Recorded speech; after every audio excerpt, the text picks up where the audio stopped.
That's right. That's right. I mean, it's with 11 head of cattle and 2 riders and 2 horses, all those brains making decisions every second. Things change. It's not a pattern class. So the better you are, the more finesse you have, and the better you are at adapting and being able to control your horse in a quick situation, the more luck you'll have in the sport. You are listening to the Horse Radio Network, part of the Equine Network family.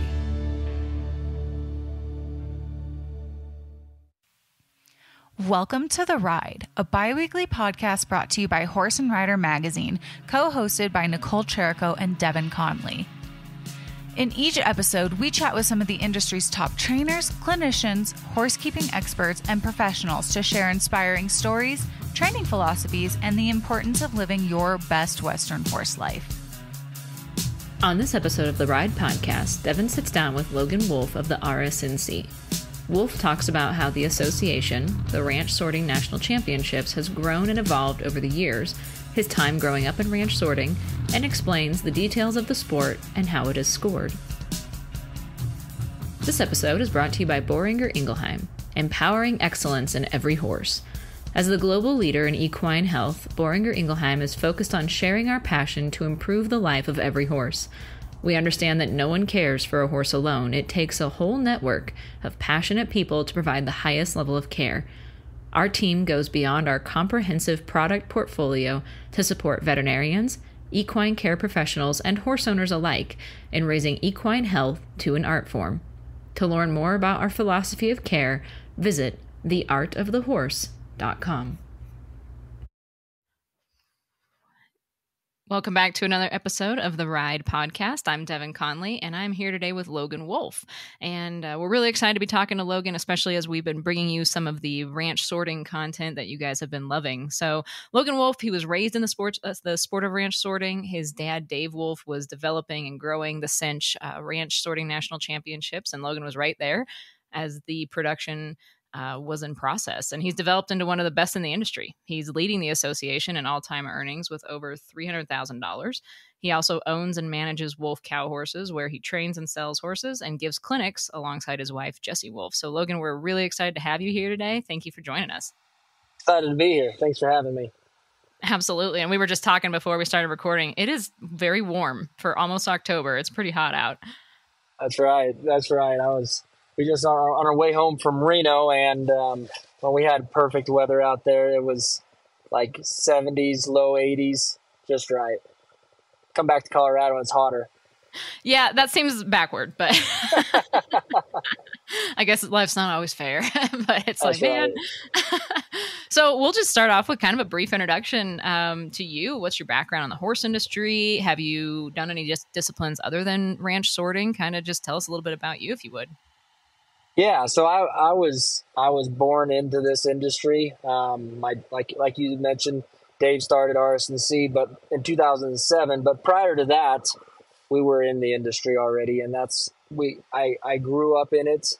I wouldn't trade it for the world. I think it has the right community, and I'm a very competitive person. So, this was a sport that me being a competitive person could latch onto, and at any level, I was able to be competitive, but it was still challenging. So that's the really cool thing about sorting is when you're just getting started, there's a chance for you to come in and win. And as you move up through the ranks, it doesn't get to where it's really easy and you just win all the time. So it keeps you hooked and motivated and going. But I've team roped. I've done some ranch rodeos. I've obviously rode a ton of cutting horses and cow horses because that's the kind of horses that really fit into our sport. So I've taken a lot of clinics. Chris Cox has done an excellent job, and I've learned a lot from him. But, my main focus my entire life has been in the ranch sorting industry. Yeah, that's very cool. And it's neat that you grew up in it, but also that your dad had such, was a key player, right? What was that like? Can you just kind of talk a little bit to that, like watching the RSNC develop into what it is today? Yeah, well, he got a lot of free labor, that's for sure, when he was starting this and growing it. But that was really good for me, and I was able to learn every aspect of the game, from being a competitor to the production side of it to the business side of it.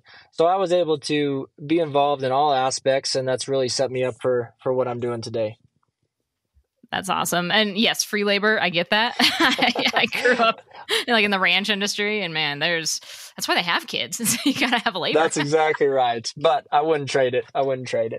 That's right. And you learn some serious life lessons. That's right. So what, other than of course growing up in it, and you talked a little bit about the competitive side, what really draws you to the ranch sorting? Other than that, what do you really love about it? So it involves horses, right? And I love horses, and I like doing things on horses. So just that's a very good start. And from that, it's the competition, it's the camaraderie.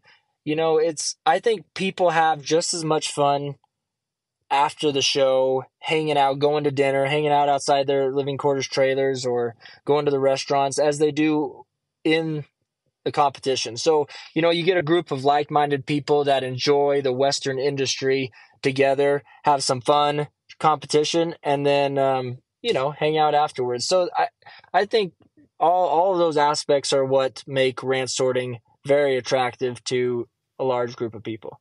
Oh, absolutely. Yeah. Like you said, or in any horse sport, that you go to, you always see people just sitting in the barns, the stall barns afterward, and hanging out and whatever.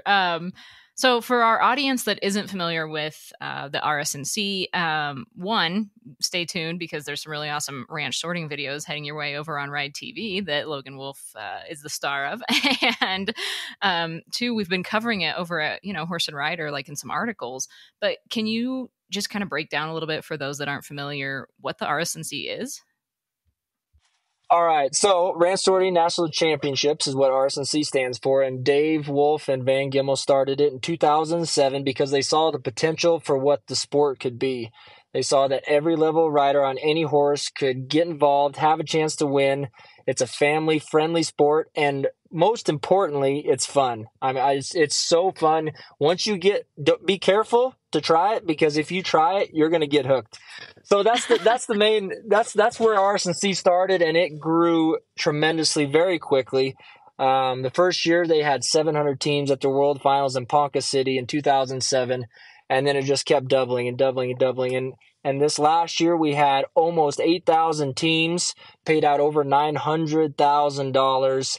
And there's a large group of people from all over the country that, and even internationally, that ranch sort. So the sport has taken off. It's really growing. And RSNC is the leading association in the sport. So I love the fact that you can kind of start in the ranch sorting where you are at and you're met where you're at. That's very cool that there's something for all different levels. How about kind of the rules and the scoring system for ranch sorting? Because, I think if you're a team roper, you're really familiar with that. Or, if you're a reiner, you're really familiar with the scoring. But if you're not familiar with ranch sorting, how do you win, I guess? Yeah, so the good thing is it's pretty simple. There's 11 head of cattle, numbers 0 through 9 and a blank, and two 50-foot round pins that are connected with a 13-foot opening. 2 riders on horseback will start on one side, and 11 head of cattle will start on the other. When the judge is ready, they'll say cattle are ready, and once you cross the center line, they'll give you a number. Let's say they give you number 7. Your objective is to sort the 7 from the herd and put it into the other pen, and then the 8, 9, 0, 1, 2, 3, 4, and as many as you can get across in your 60-second time limit. Now, if you run out of time before you get them all across, then that's okay. It would count as, let's say you got 7 head across, 7 head in 50 seconds. So the most head of cattle in the fastest time wins. And there's a few rules. There's a few ways that you can get no times. If they go out of order, that's a no time. If they come back across from the pen you sorted them into the original pen, it's a no time. And then there's, roughing rules, or, you got to make sure that you take care of the animals and the horses and cattle that are involved. So as long as you're staying off of them and you're giving them fair treatment, then you're good to go. So it's really as simple as that. And that's another benefit to the sport is it's really easy to understand. We do have a handicap system kind of like what team roping does. We have a rating system. It's a 9-point rating system, 1 being a beginner. We call them grandma on a trail horse, or somebody that's really new to the sport. They're not a horse trainer. They ride their trail horse and they've never been around cattle. You can come in as a number 1 and ride in the beginner class. Or we all the way up to number 9, which is a professional that does it for a living. And you take the 2 teammates' ratings, add them together, and that's what your class cap is. So let's say there's a number 10 class. A 9 and a 1 could ride in the 10 class, or a 5 and a 5 could ride in the 10 class. Now, with our handicap system, you don't have to reach the maximum to be able to ride in it. So if a 2 3s ride in the 10 class, that's a 6 team in the 10 class. They get 4 extra seconds to sort, and they get 4 seconds taken off their final time to kind of handicap it and level the playing field to where you can get in a bunch of different classes. Oh, that's cool. And yeah, that is pretty simple. And if you guys have, that are listening, have never watched the ranch sorting, it's like it's fast paced, it's action packed, and it's some good horsemanship, because like you got to be Johnny on the spot, right? That's right. I mean, it's with 11 head of cattle and 2 riders and 2 horses, all those brains making decisions every second. Things change. It's not a pattern class. So the better you are, the more finesse you have, and the better you are at adapting and being able to control your horse in a quick situation, the more luck you'll have in the sport.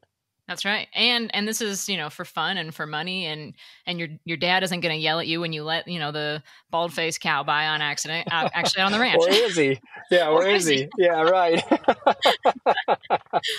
So you kind of mentioned, maybe somebody's riding like their trail horse, or somebody's riding just kind of their pasture pet. What kind of horse should somebody be looking for if they really love the ranch sorting and they want that to be their sport, that to be their discipline? What do you recommend there when they're horse shopping? Yeah, well, the recommended type of horse is a quarter horse has a background in cutting, or cow horse bred or cutting bred, because they move like we like the ranch sorters. So the cutters, for example, have some draw, and they can stay away from the cattle. So that means they work the gait really well. And the cow horses, they have a really good handle. They're very reactive, and they respond well to your legs and your reins. So they're really good at the sorting part of it. So somewhere, those are the two that we recommend. But like I said, any horse you can get involved in, any horse you can be competitive on. But if you want to advance and progress quickly, the recommended horses are the cutting cow horse type. Very cool. And this has kind of all the same type of stuff you're going to run into right at a rodeo or a team roping, like loudspeaker, announcer, music, lights, crowds, right? So you should probably make sure your horse is kind of used to that before you come.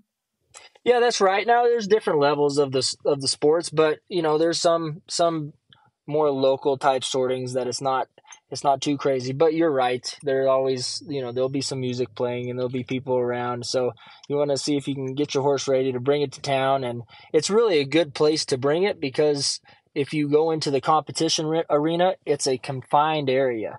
So you're not out in a big arena, for a lot of things to happen. You're in a 50-foot round pen.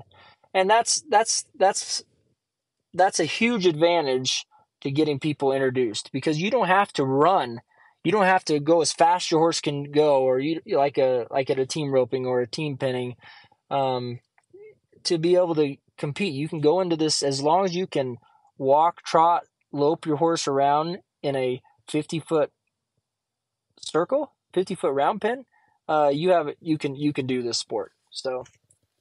That's so awesome. I'm like such a big proponent of, anybody that's been in this industry or lifestyle or, was fortunate enough to grow up in it. Like, we're so blessed. And to have people be able to come in as beginners or newcomers on a horse they've owned for the last 5 years, they don't have to go spend a ton of money, buy a $80,000 horse to get started. Like, that is just a really cool deal.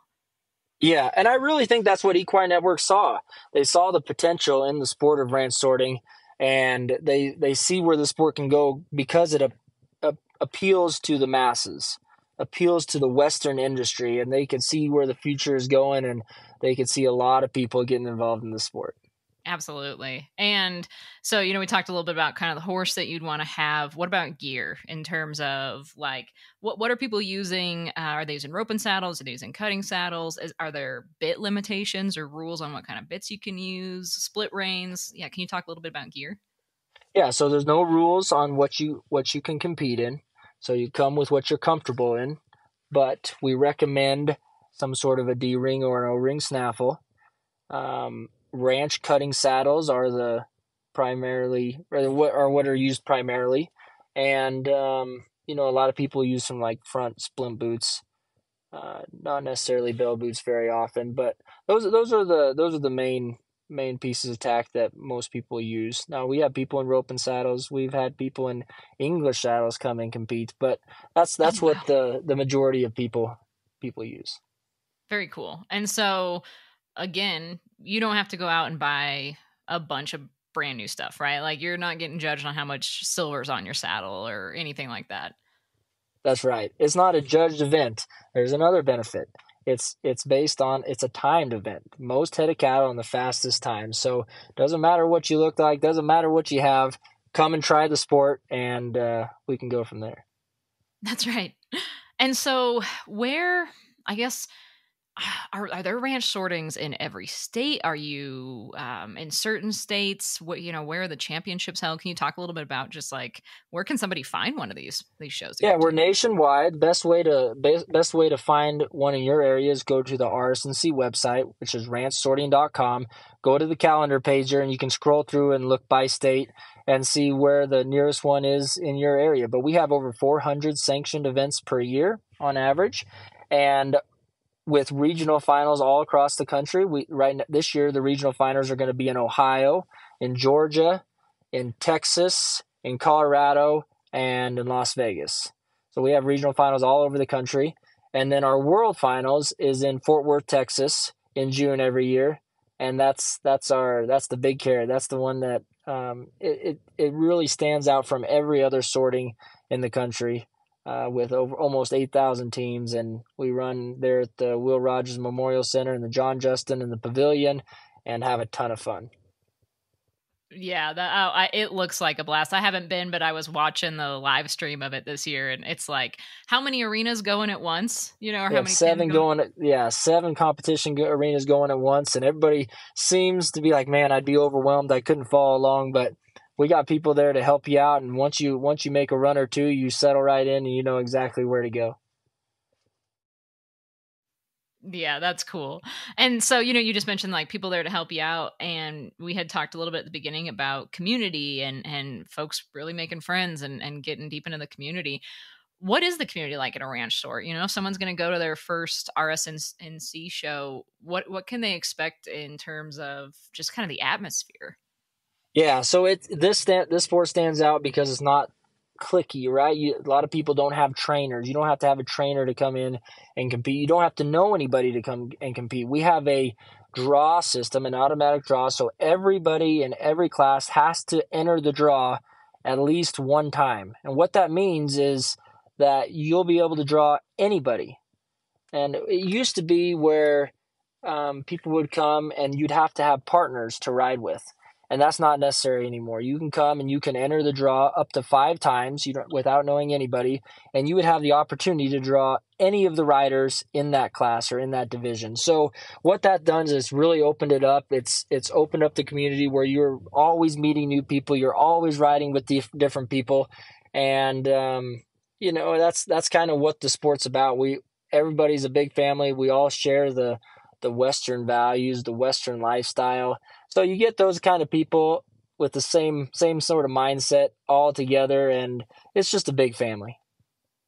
And that's so wonderful because, sometimes I've talked to folks that are like, I want to go to this event, but like you said, I don't know anybody there, or like, I really want to start roping or whatever, but I don't have a partner. And so what a neat deal that, like, if you have anxiety about having to pick a partner, the draw system is a pretty good deal for you. That's right. That's why it really works. And a big question that I get is, I don't want to mess up for my partner. And that's what I get the most, because now you don't have to have a partner. So they're like, well, I just don't want to mess up for my partner. Well, that's not an issue. That's not an issue either. If you come to a show, talk to the producer, they'll get you in the correct class where you'll be riding with similar level of people, and it's not going to be an issue. That's the biggest question I get is, man, I don't want to mess up for my partner, so I need to go and I need to do some more practicing and stuff. Come as you are. Talk to the producer. They'll get you signed up in the right class, and you don't have to worry about that. I love that. I really hope anybody who's listening right now that was just thinking that, like, yeah, but I don't know what I'm doing. What if I draw like somebody that's been doing this for years? I hope that puts you at ease, because the whole ranch sorting scene, from what I've seen personally and just, from what we've heard from Logan, is very accepting and inviting and welcoming, right? Like you guys love newcomers, don't you? Yeah, that's how we built the sport.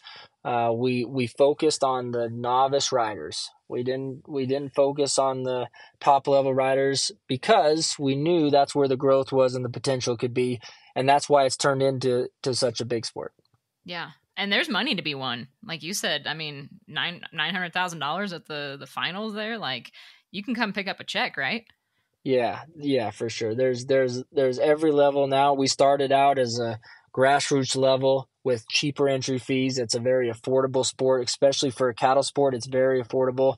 So we started there, and then as it got bigger, we were able to introduce higher stakes classes for the more competitive or the more risky riders to compete in. And, we're going to go to our Western Sorting Bowl in Las Vegas here the weekend before Thanksgiving.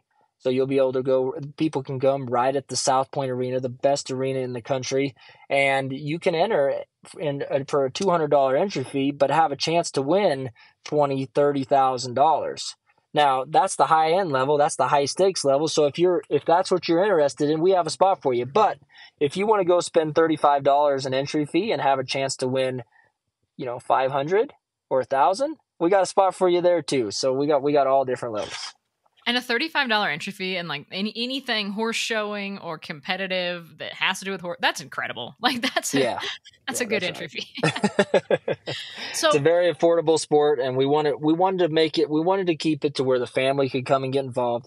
We have grandparents, grandkids, sons and daughters. We have 3 generations that come and ride in a group of 5 or 6 of them together, and they all can compete. They all have fun. It's what they do as a family. So, we wanted to make sure that we had a spot for those kind of families where, they couldn't come and spend $200 an entry fee. If they can come, they can spend $50 and have a blast. That's so cool. And so do you have to be a member of the RSNC to compete? That's right. You have to be a member. We have a membership program. First year members, I guess I'll just start with the membership program. $75 standard membership. We also have a gold membership and a platinum membership, which will get you into the gold and gold shootout classes. At the World Finals, there's an extra $75,000 added in just those classes. So for a little higher entry fee, you can use that and get involved in those high stakes classes. If you don't want to get involved in the high stakes right off the bat, you can start with your standard membership. Also, first year members get a $40 ride credit. So you pay a $75 membership, you get a $40 ride credit. That can be used at your first show wherever you go. And then youth 12 and under get a $40 ride credit as well. Very cool. So, if you're listening to this right now and you're thinking, yeah, I'm going to go check out a ranch sorting in my area, this sounds amazing. Logan, what advice do you have for somebody going to their first show or that just kind of wants to start getting into this sport? Look at the RSNC website, find your local producer, click on the flyer there, and their number will be on there. You can give them a call. They'll be able to help you out, get you involved, tell you where and when you need to be. And then you can also call the RSNC office, and you can find the number there on the website as well. And we could set you up with the local producers. And really, my advice would be find the local show, find a weekend that you're able to go, and just go, bring your horse, enter the beginner class, and get involved. Yeah. Just go. Like, you're going to fall in love with it. You're going to have a great time. You're going to meet some new friends, and you're going to be like counting down the days till your next show, probably. That's right. So, the RSNC, you guys have grown, like exploded in growth, right? From the time of its inception and now, and especially over like the last few years, I feel like ranch sorting is really getting very well known for everything you said, for being inclusive, for not having so many barriers to entry, for being just really fun, all these things. Are there any plans next for RSNC in terms of growth? Like, you guys just going to keep doing what you're doing because it's working, or what's the future hold? Well, as I said earlier, Equine Network did purchase RSNC from Cinch last November, December. So they've kind of got involved, and they see the value of what sorting is. And they're going to bring some things to the table that will grow the sport in a whole new level. So their marketing level of marketing is really good, and they're going to help spread the word about what ranch sorting is all across the country. So more people will get involved just naturally from that. But Equine Network has proven time and time again that they know how to take sports to different levels. They've done it with the team roping industry. They're doing it with the barrel racing industry, and I know that that's going to happen with the sorting industry, and I believe that it has the most potential out of all of them. So we have big plans coming up in the future. The first thing are these gold shootout classes. We're adding an extra 75,000 to the finals, but yes, there's lots of new and exciting things coming in the sport, and keep an eye out for them. Absolutely. And like we mentioned earlier, Horse and Rider, Equine Network is our parent company. So you're going to be seeing so much ranch sorting on Horse and Rider, because when we started bringing that to you, our audience just loved it. And they were super excited to see the articles, and you gave some great advice. And also keep an eye out over at Ride TV and Horse and Rider On Demand, where you can find 101 videos on ranch sorting and like a breakdown of what it looks like here with Logan. Before you know it, we'll be bringing those to you. So thank you, Logan, so much for joining us today and just, breaking down the sport, and also just for everything that you guys are doing for the industry, because you really have included, or created a space where I feel like you said, people can just come as they are. And that's very cool. That's right. I really appreciate it, Devin. And this is what I was excited about. We're doing some podcasts. We're getting in front of people. And the sport of ranch sorting has unlimited potential. And if you have a horse, you need to get involved. That's right. Yep, come as you are. And I'll make sure to drop some links in the show notes for you guys so you can check out the articles that Logan did with Horse and Rider. And we hope you enjoy this episode. And go check out a ranch store near you, rsnc.com, right? That's right. All right. Thanks, Logan. Thank you guys for tuning into the Ride Podcast. We hope you enjoyed this episode, and please be sure to subscribe wherever you listen to podcasts. Follow Horse and Rider Magazine on social media, and find us at horseandrider.com to see all the cool things that we're up to. And if you have any comments or questions, please be sure to hit us up at horseandrider@equinenetwork.com. We want to hear from you guys. And if you like what you're listening to, please be sure to leave us a review on iTunes.